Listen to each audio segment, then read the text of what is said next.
Class 10 के VVI question objective. देखिए सबसे पहले का क्वेश्चन क्या कह रहा है, 0 से 50 के बीच में कितना आभाज्य संख्या आता है।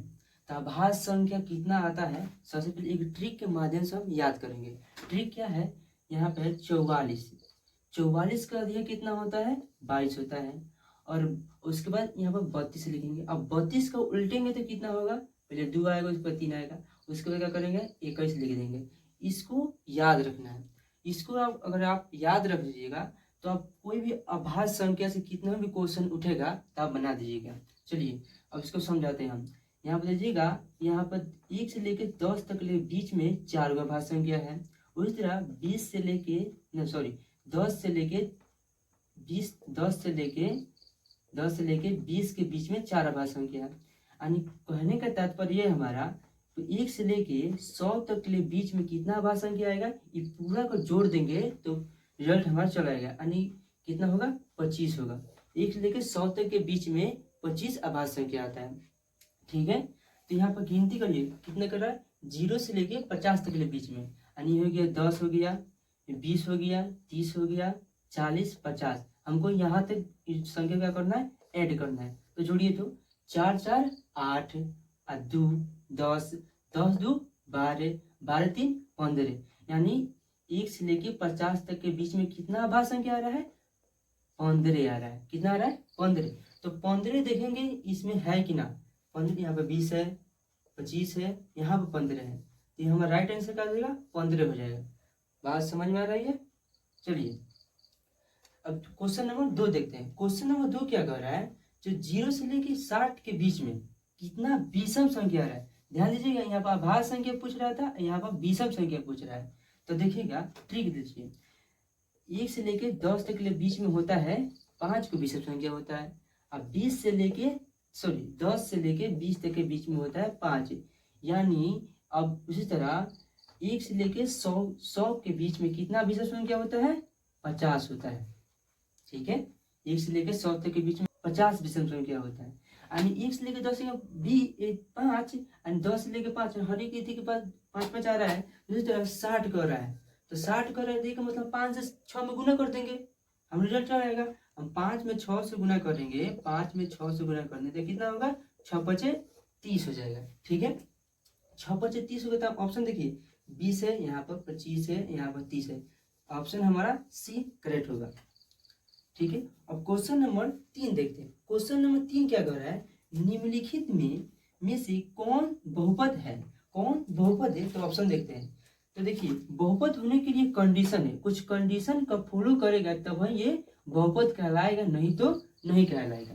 कंडीशन क्या है वो देखिए, चर समझते हैं, चर संख्या किसे कहते हैं, यानी वेरिएबल संख्या किसे कहते हैं। यानी एक से लेके जेड तक, ए टू जेड तक कितना है, ये सब क्या है, चर संख्या है। ठीक है, ये सब रूट अंडर नहीं आएगा, यानी रूट में कभी नहीं आएगा। अगर ये रूट में आ गया तो बहुपद नहीं होगा। या चाहे अगर इसका पावर -1 जाए, -1 -2 कुछ भी आ जाए तो प्रूव ये बहुपद नहीं होगा। ठीक है, देखिए किस तरह नहीं होगा, काहे से अगर हम देखेंगे रूट का मान कितना है, तो रूट का मान होता है 1/2। अगर इसका हम वैल्यू निकाले तो x के पावर बाई 1/2 हो जाएगा। ठीक है, जो कि हम देखेंगे 1/2 क्या है, एक पूर्ण संख्या नहीं है।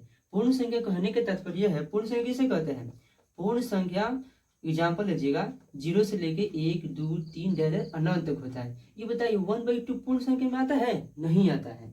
तो 1/2 पूर्ण संख्या नहीं है, इसलिए यह क्या है, बहुपद नहीं होता है। ठीक है, तो यहाँ देखिएगा क्वेश्चन देखिए, ऑप्शन में x² है, 5x है, 4 + 4 √x है।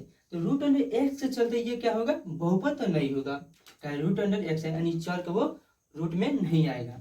यहाँ ऑप्शन 2 देखते हैं। ऑप्शन 2 क्या नहीं, स्क्वायर है, सॉरी मिस्टेक हो गया था, स्क्वायर है, -x है, प्लस x के पावर 1/2 है, यानी 1/2 यानी √x है। फिर भी रूट आ गया यहाँ पर 1/2, तो पावर को भोगवे पूर्ण संख्या हल ही नहीं है, तो भोगवे नहीं करेगा, ये तो नामुमकिन है, बहुपद नहीं होगा। ऑप्शन सी देखते हैं, भाई ये तो दोनों में ये रूट है, ये तो भोगवे नहीं करेगा।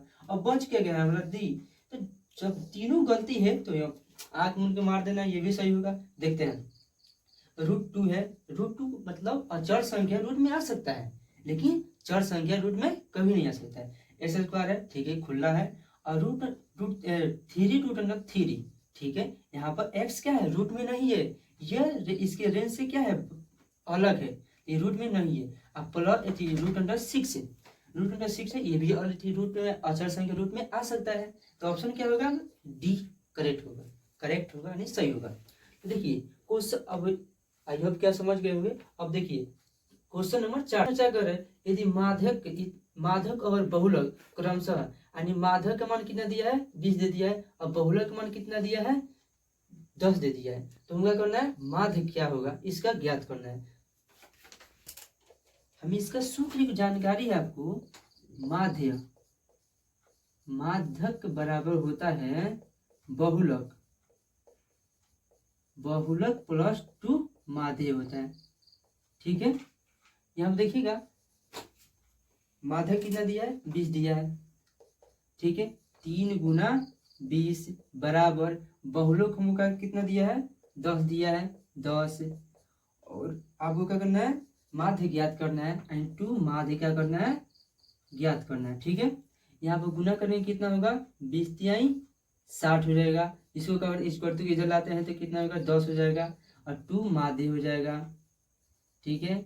अब इतने घटाएंगे कितना, 60 में 10 जाएगा, कितना होगा, 50 होगा। अब गुना में ही यहाँ पर इधर आएगा तो कितना होगा, भाग में चल जाएगा, माध्य बराबर निकल गया यहाँ पर। और भाग करिए, 25 दूना 50, 25 दूना 50 हो गया, ठीक है। हमारा माध्य क्या निकले, 25। तो 25 अब यहाँ पर 10 है, यहाँ पर 30 है, यहाँ पर 2 से है, हमारा डी है, डी में 25 है, यहाँ पर डी ऑप्शन सही होगा।